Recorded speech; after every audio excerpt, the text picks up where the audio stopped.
The story of Buddha and Ananda.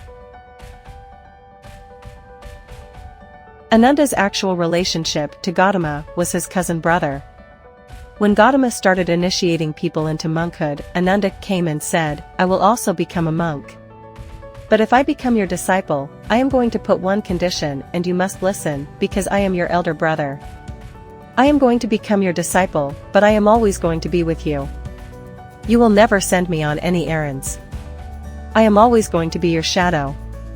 Gautama looked up and said, "It is up to you, I have no problem. If you want to become a disciple and you want to put a condition, you will never get the taste of being a disciple. The moment you put a condition, you have just destroyed all possibilities to life." Gautama laughed and said, "Okay." When he had this condition, he fulfilled the condition. He has no problem. Once, Gautama decided to visit his wife, whom he had not seen for more than 8 years. He had left in the middle of the night when his child was a very small infant. Yashoda was a very proud woman. She was very hurt that he left in the middle of the night without a word.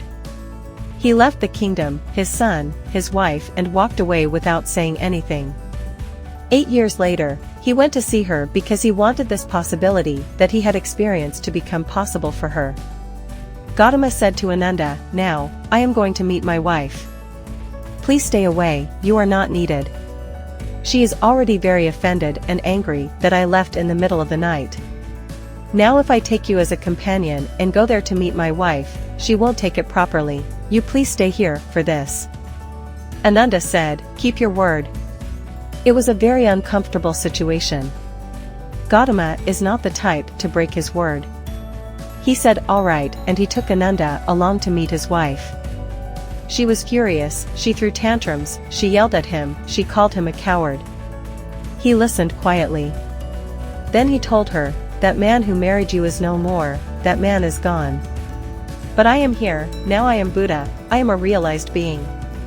Whatever was possible for that man was maybe a few more children.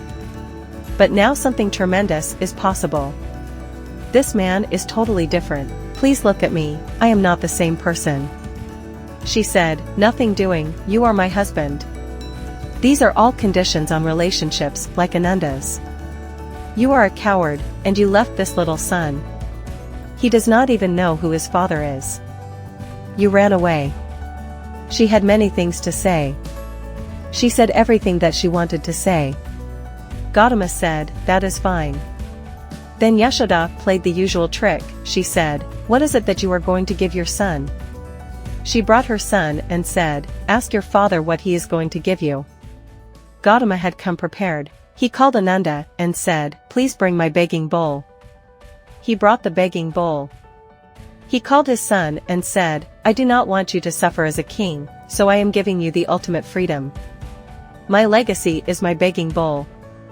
He handed his begging bowl to his 8-year-old son and he became a sannyasi.